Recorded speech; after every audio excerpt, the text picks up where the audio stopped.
Bueno, podemos aprovechar entonces de cómo ustedes están combatiendo las fake news. Sí, bueno, nosotros en Telemundo siempre tenemos una, ¿cómo se llamaría? Ajá, tenemos un grupo de personas que se llaman mesa de asignación y lo que hace estas personas es que son rastreadores de noticias. Entonces ellos todos los días constantemente están en redes sociales, contestando también llamadas, porque la gente nos llama mucho, y lo que hacen es verificar, ¿no? Verificar la información, verificar cualquier video que está circulando en redes sociales, si nos llega algún video, asegurarnos que la persona que nos lo está dando es el que lo grabó y tener el permiso si es que lo vamos a usar. Yo lo que les puedo aconsejar y lo que nosotros siempre utilizamos es como clave cuando vamos a reportear algo es múltiples fuentes. No se queden solo con una fuente. Al contrario, contrasten sus fuentes. Y eso es algo importante también, tener un balance en el reportaje. Si vas a criticar a alguien, ¿cuál es la contraparte de eso? No te quedes solo de un lado, sino que tienes que mostrar los dos bandos y por qué.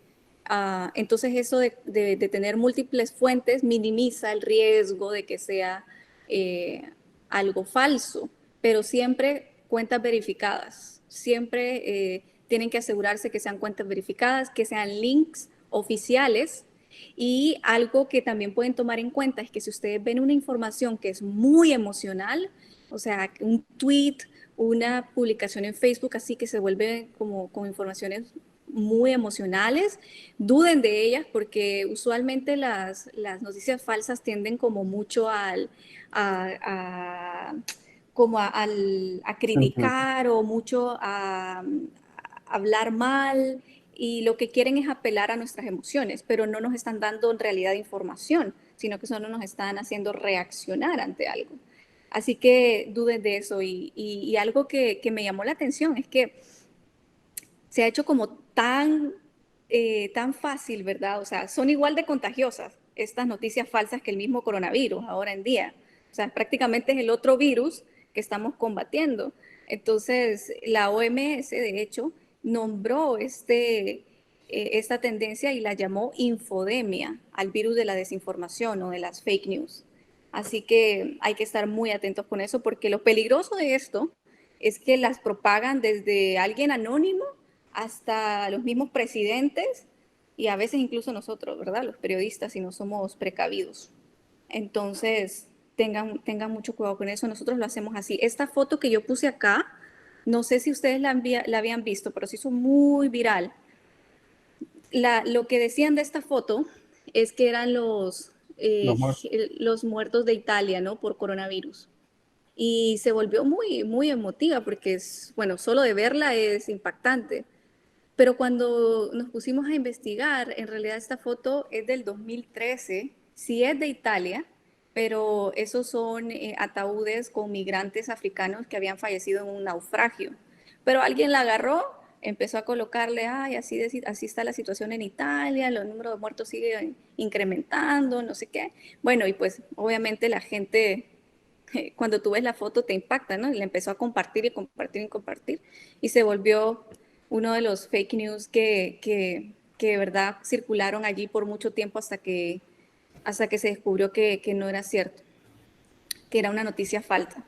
Así que una herramienta que yo les puse por acá es Google Image, que eso les sirve para que ustedes puedan corroborar si una foto, de dónde viene la foto. Entonces, ustedes ven una foto y dudan de la foto, agarren la foto, pónganla en Google Reverse y Google les va a decir si esa foto, a dónde la han utilizado. Entonces ahí va a salir si salió en un periódico en el 2010, si salió, qué sé yo, en una publicación de Facebook hace 3 meses. O sea, va a salir todos los lugares donde esa foto ha estado publicada y así ustedes pueden asegurarse si la foto que están viendo es nueva o está siendo nada más retomada por alguien de hace años y la está manipulando.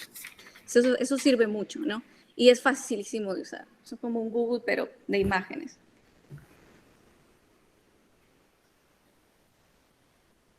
A ver, ¿qué más? Ah, perdón, tenía aquí anotado otras Dígame. preguntas que te quería realizar. Y en el caso muy particular de ustedes, en este caso del coronavirus, Ujú. eh, bueno, tú mismo lo decías y, bueno, ya lo mencionaste, de que incluso hay autoridades, presidentes, de que están dando noticias que incluso la OMS termina descartando. Por ejemplo, el famoso este medicamento La eh, hidroxicloroquina. Ujú. correcto, Sí, sí, que, sí.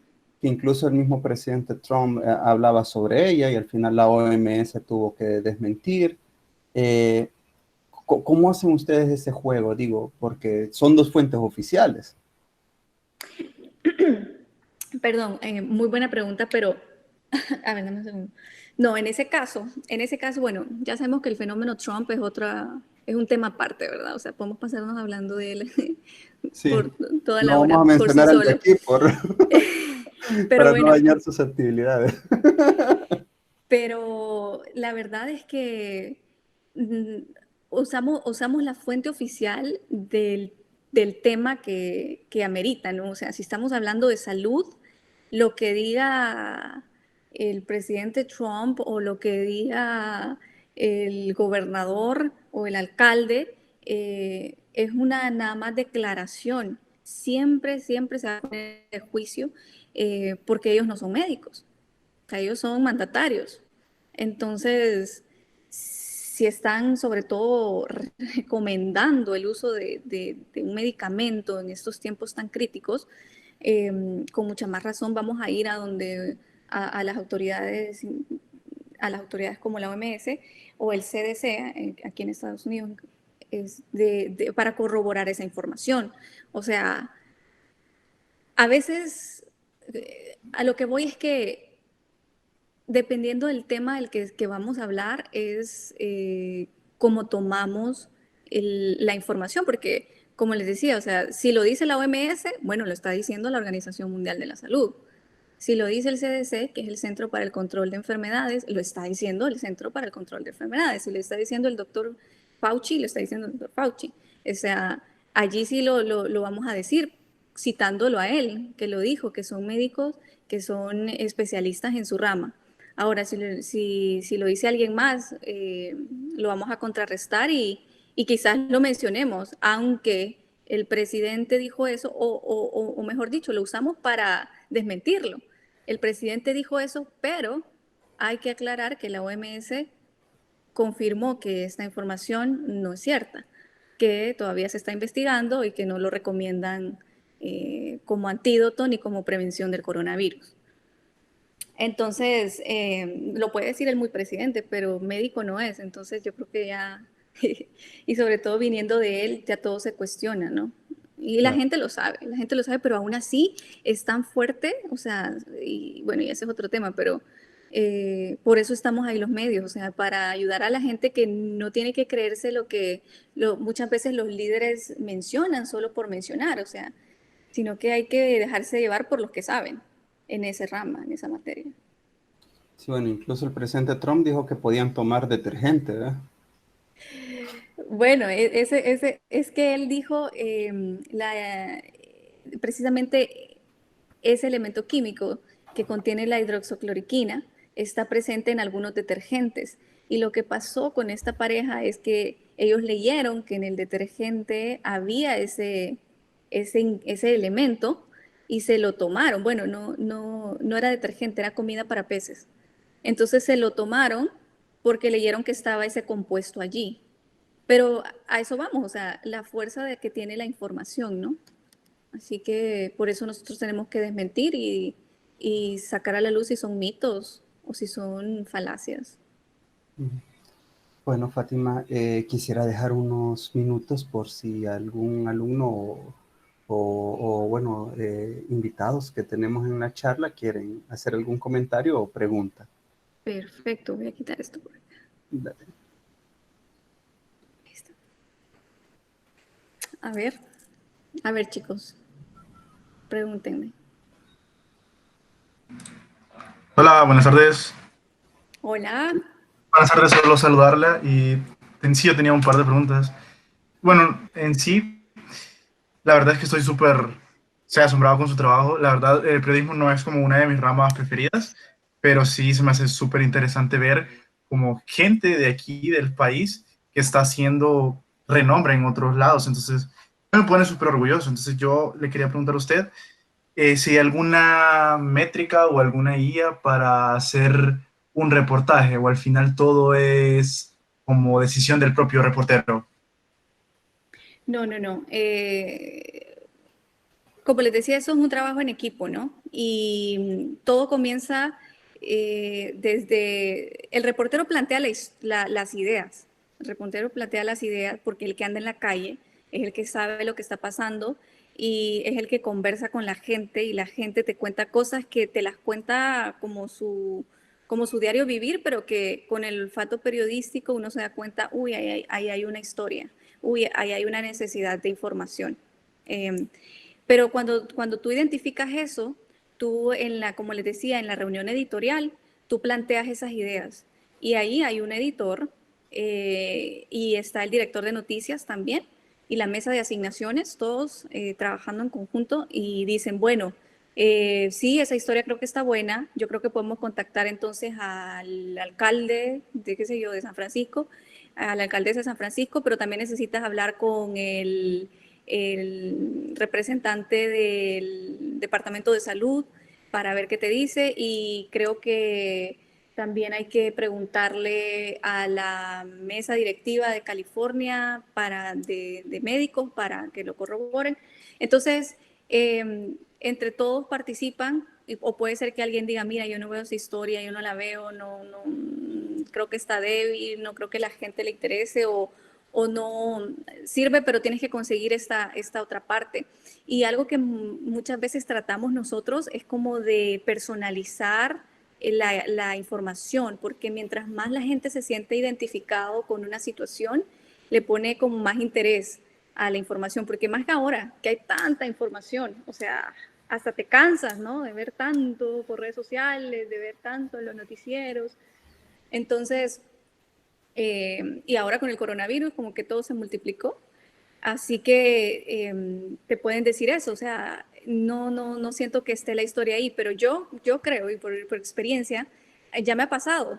Pero si tú crees en una historia y tú dices, no, es que esta historia sí, entonces no la deseches, sino que sigue trabajando en esa historia y sigue como que recopilando esas partecitas, esas piececitas que quizás hacen cojear ahorita tu historia, pero que mañana o pasado mañana te van a dar ese argumento para convencer a tu director de noticias y decirle, oye, ayer me dijiste que faltaba este punto, pero mira, ya lo tengo, aquí está este contacto, aquí están estos datos, según tal organización o según la OMS, este es el porcentaje, tal cosa, según qué sé yo, el Banco de Alimentos, no sé qué dice esto, o sea, esos datos que quizás la hacían ver débil, eh, te van a ayudar para fortalecer la nota, pero no, o sea, tú tienes la idea, pero luego el director de noticias y el editor en turno tienen que aprobártela y es como ese trabajo en conjunto, o sea, tú defiendes, ¿no? Tu punto de vista y tú dices, esto es importante por esto y así lo pienso manejar.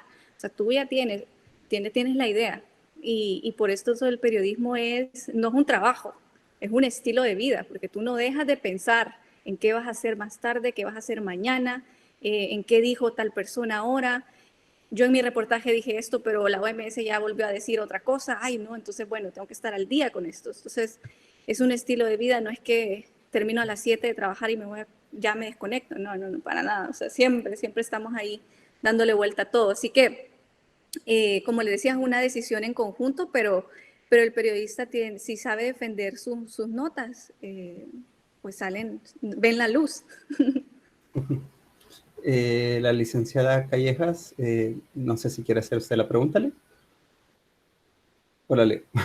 Sí, cómo no. Fátima, yo quisiera, si tú te das cuenta, acá en el país, por lo general, no hay una diferenciación clara entre ser periodista de la calle y ser presentador de noticias. Entonces, vos sabés que aquí hay un fenómeno relacionado con ser presentador de noticias, ¿verdad? Que de repente, bueno, tú lo conoces bien, el marco, ¿verdad? Son personas que a lo mejor no han estudiado la carrera o que de repente han participado en algún evento de belleza y saltan a desarrollar este rol. Entonces, con base en la experiencia que tienes ahorita como periodista y también como presentadora de noticias, quisiera que nos comentaras qué diferencia hay entre ser reportero y presentador de noticias en Estados Unidos.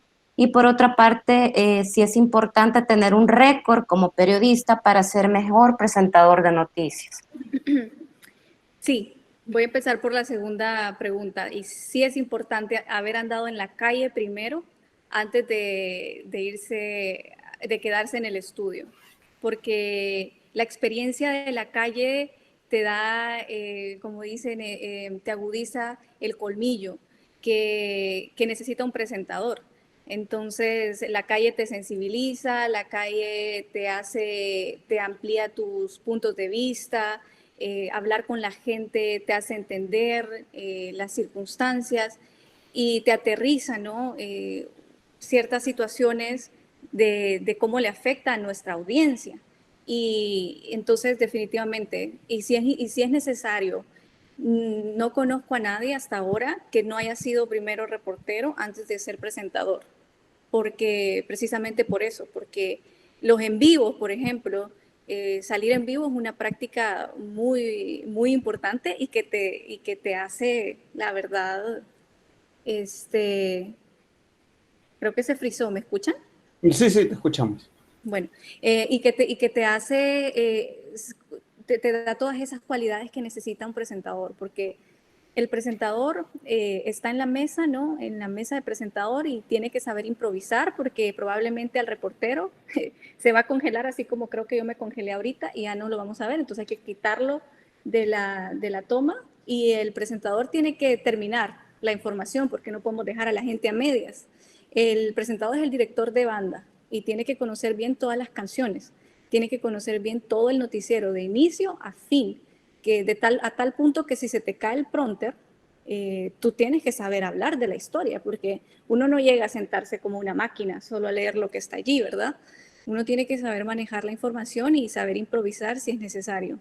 Entonces, todo eso se gana haciéndolos en vivos, todo eso se gana entrevistando a la gente y a la calle, y sí, o sea, es muy importante y yo creo que esas son como las diferencias más grandes, pero ambos puestos son periodistas y una de las características que yo creo que deben compartir tanto un presentador como un reportero es saber escuchar, porque el presentador cuando hace una entrevista, que es lo, digamos que lo más común que hace el presentador, ¿no? A veces los presentadores salen a hacer reportajes especiales nada más, ¿no? Pero lo contrario pasan adentro. Igual, entonces, pero al hacer una entrevista, el presentador tiene que saber escuchar y de la misma manera el reportero cuando está hablando con alguien tiene que saber escuchar para entender de verdad la preocupación de la gente, entender de verdad qué es lo que tenemos que decir. Así que yo hasta el momento no he visto a nadie que no haya pasado primero por la calle. Y algo que les quería decir es como aquí en Estados Unidos, a mí me sirvió mucho empezar en un mercado pequeño. Yo empecé en una comunidad que se llama Bakersfield, que está en el centro de California, y era la única corresponsal, de hecho, para el noticiero de varios condados a mi alrededor. Entonces yo estaba sola, o sea, yo solo hablaba por teléfono con mi director de noticias, mi productor, y de ahí era como que llegaba a la estación, estaban todos los demás, pero hacían no eran noticias lo que ellos hacían otras cosas, hacían producción. En cambio, entonces yo estaba sola y me las arreglaba sola y eso me ayudó muchísimo. Luego me fui para Fresno, que es un mercado más grande, y ahí ya estuve con todo el equipo y aprendí cómo funciona y cómo opera el equipo, cada uno de los puestos. Y ahora que estoy en San Francisco, haber pasado por esos mercados pequeños me ayudó muchísimo primero a saber cómo era la audiencia aquí en Estados Unidos y la función de los noticieros en español en Estados Unidos. Y también cómo funcionan las cosas, porque algo que me sorprendió, y no sé si ya me estoy comiendo el tiempo, pero es que ahí en El Salvador yo recuerdo que las conferencias de prensa son así como a ver a quién pone la mano más cerca y no importa si se la pones en la cabeza o lo que sea, o le tapas el micrófono al otro, no importa, ¿no? Aquí no, aquí va como que todo está ordenado y hay una agenda. Allá en El Salvador tú te manejas mucho por fuentes muy como propias, si le quieran llamar así. O sea, tú puedes llamar a un agente, creo yo, de la policía y si él te da una declaración, lo grabas y ya. Aquí no. No, nadie te habla si no es el portavoz, el portavoz o vocero de la institución. O sea, la policía, la escuela, la alcaldía, todos tienen un portavoz y son los únicos encargados de comunicarse con los medios. Nadie más te va a dar información si no son ellos. Oye, yo creo que se frizó No, no, pero te escuchamos y te vemos. Híjole, ahorita sí. A ver, ahí está. Ah, sí, hoy sí. Vale. Entonces eso. No, yo creo que hablé de más. No, no, para nada, al contrario. Pero bien interesante lo que mencionas, porque ciertamente aquí en El Salvador así es, ponerle el micrófono casi en la frente a la persona. Y hay ocasiones en las que sí, ¿verdad? O sea, va saliendo la Ajá. gente de la cárcel y tú lo quieres agarrar, bueno, pues toca, pero en general las conferencias de prensa están organizadas y como les digo, todo se va por el portavoz, todo a través de ellos. Nadie más te va a dar una declaración si no es el vocero. Ok, ¿tenemos alguna otra pregunta, chicos? Dice la Bueno, licencia. Ah, sí, dime, Diego. ¿Aló? a mí, sí, perdón. A mí me gustaría que hablaras un poquito sobre el reportaje sobre las barreras que viven las personas sordas y los recursos que se disponen, el de habla que mis manos te escuchan. Se escucha súper interesante y te prometo que así como hablaste del reportaje de Salud sin documentos, que tenía el muchacho tenía problemas para comunicarse porque no hablaba inglés. Entonces me gustaría que hablaras un poquito sobre este de habla que mis manos te escuchan, porque igual pueden tener cierta dificultad para comunicarse porque no, tú sabes un poquito sobre el lenguaje sordomudo.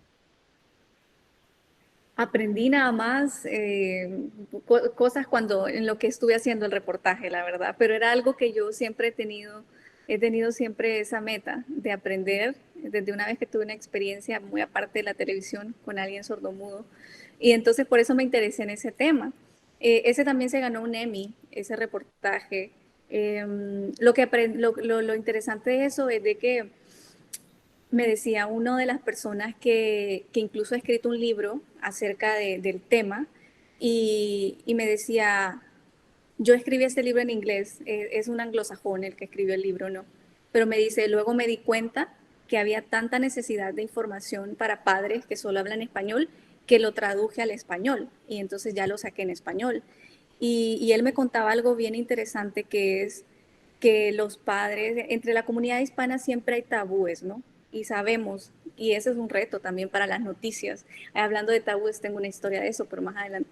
Ese es un reto porque tienes que saber cómo decir las cosas a veces. Pero él me decía, para los padres entre la comunidad hispana a veces es como cuestión de no avergonzarse del hijo necesariamente, pero sí es como no saben, o sea, que nazca tu hijo sordo o que se vuelva sordo es como, ¿y ahora qué?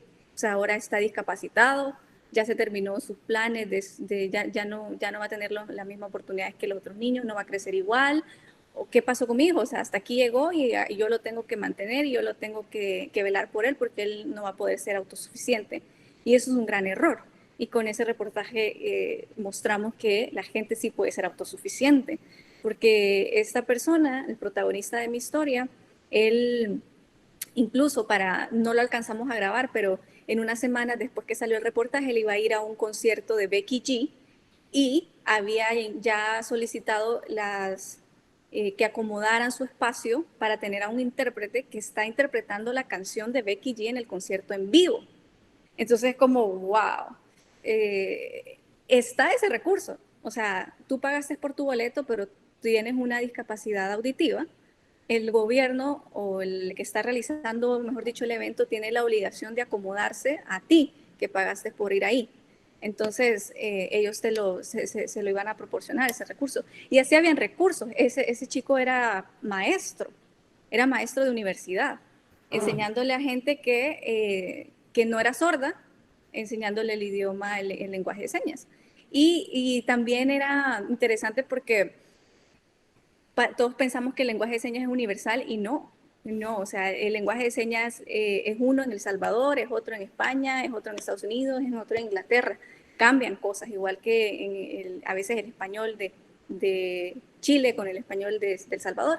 Entonces, no sé, bastantes datos y yo creo que así también le ayudamos a varias gente a entender que si su hijo nace sordo no se le acabó la vida, al contrario, o sea, va a tener las mismas oportunidades. Aquí están los recursos. Entonces, esa básicamente era la idea. Ok. Esperen, quiero ver si tengo comentarios. Bueno, Diego pregunta dónde los puede ver, los reportajes, ¿estarán en YouTube? ¿Sabes qué? Si quieren les mando un link si quieren les mando un link porque unos son de Univisión, entonces no sé si ya están todavía ahí con ellos, pero bueno, los puedo tratar de conseguir y compartirlos si quieren. Ok, perfecto. ¿Alguna otra duda o consulta? Mientras tanto, quería decirles algo. Como periodistas, es importante que sean de mente abierta y se quiten prejuicios, porque una de las experiencias que a mí más me enseñó es un reportaje que está nominado a los Emmy de este año, que por cierto son el próximo sábado es la premiación, no mañana, sino que el próximo sábado. Así que deseenme suerte, a ver si me lo gano. Pero ese reportaje se trata sobre las madres que consumen marihuana para calmarse los dolores y los malestares del embarazo. Entonces, bueno, como salvadoreña, ¿no? Yo tenía esa concepción de la marihuana y de que lo único que te produce es un efecto alucinógeno. Pero en realidad, ese tema con esa propuesta de tema, me gané una beca para periodismo de salud. Y entonces empezamos a investigar y súper interesante porque aprendimos tantas cosas de la marihuana, de cómo la gente la utiliza de manera medicinal y también cómo es un negocio. O sea, vamos más allá de que sea una droga que te hace perder los sentidos, ponle, que es lo que uno siempre piensa, ¿no? Entonces, no, o sea, hay una industria detrás de eso, una industria millonaria.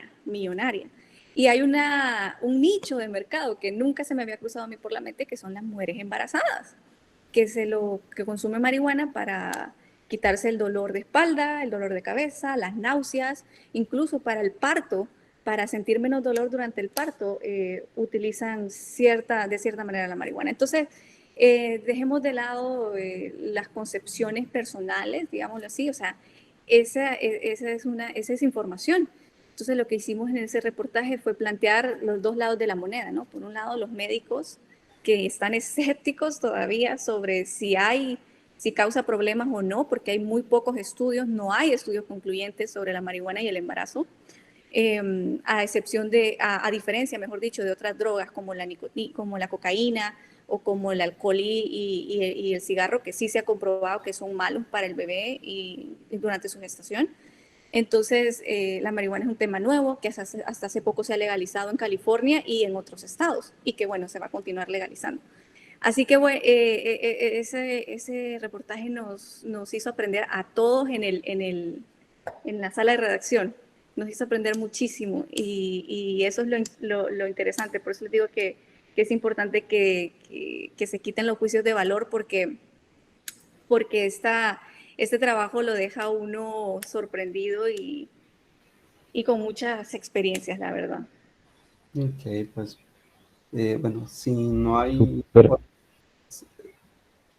Sí, bueno, yo tenía un comentario sobre eso, que sí, súper bien, igual me imagino que con ese reportaje de la marihuana vas aprendiendo, o sea, vas aprendiendo varias cosas, porque, por ejemplo, yo sí sabía que era medicinal, pero con todo esto que tú estás mencionando, que las mujeres embarazadas lo usan para, que si las náuseas, que para el parto, o, o sea, uno a medida va haciendo reportajes, se va empapando de varios temas y va aprendiendo más, y eso es bien bonito, la Ujú. verdad. Y yo no estoy diciendo que es buena, conste. Yo estoy nada más diciendo que planteamos ese ámbito, o sea, existe. Y yo creo que la gente tiene que saber para que cuando se la ofrezcan, si está embarazada, sepa tomar una decisión. Entonces, ese era el objetivo, informativo en ese caso. Claro. Pues bueno, pues Fátima, te agradezco mucho tu tiempo. Gracias, gracias mil por habernos ayudado. Esperemos que cuando vengas de visita acá a El Salvador, pues nos visites en la universidad, ¿verdad? Sí, claro que sí. Siempre voy como a la carrera, la verdad. Siempre voy solo como 5 días, pero si nos ponemos de acuerdo con muchísimo gusto y claro, claro que sí. Espero que les haya servido. Espero que si alguien tenía como esa gana de incursionar en el periodismo televisivo, tal vez haya obtenido algo y se haya emocionado un poquito más. Si tienen alguna pregunta más adelante que les surja o necesitan conversar de algo relacionado, pueden buscarme en redes sociales como F Navarrete TV. Estoy en Twitter, en Facebook o en Instagram. Mándenme un mensajito y con gusto conversamos o qué sé yo, resolvemos alguna duda. Hay unas aplicaciones, bueno, no sé si me estoy metiendo ya en otro ámbito, Lick, pero hay unas aplicaciones que tal vez si quieren se las comparto para que puedan utilizar en sus teléfonos. Son unos apps con los que pueden hacer algo interactivo y que tal vez les sirva a los chicos más adelante, no sé. Ok, perfecto. Me los pasas y yo se los hago llegar a ellos. Uh -huh. Ok, Bueno, chévere. pues muchas gracias, Fátima. Gracias por tu tiempo. Bendiciones y suerte para el próximo, para los Sí, próximos. ojalá que sí, ojalá que sí. Tengo 3 nominaciones, así que a ver qué tal nos va. Pero bueno, Perfecto, ya les dije cuál es el premio más grande. excelente. Muchas gracias. Pues Gracias. bueno, pues muchas gracias. Saludos. Que estén muy bien, nos vemos. Bueno.